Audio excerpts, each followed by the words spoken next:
In today's video, I'm going to show you how to adjust a character's pose using AI in Artistly AI. Changing a character's pose is a great way to create more dynamic images without completely redesigning the character.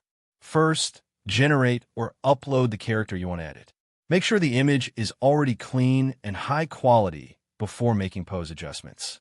Next, use the editing or pose-related AI tools inside Artistly AI and clearly describe the new pose you want.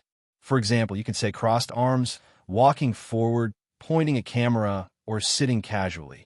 The more specific your instructions are, the more accurate the pose generation will usually become. Try to keep the lighting, camera angle, and character style consistent, so the new pose blends naturally with the original image. If the result looks distorted, refine your prompt or make smaller pose adjustments instead of dramatic full body changes all at once. After getting a good result, use the upscale tool to improve image quality and sharpen important details. And that's basically it.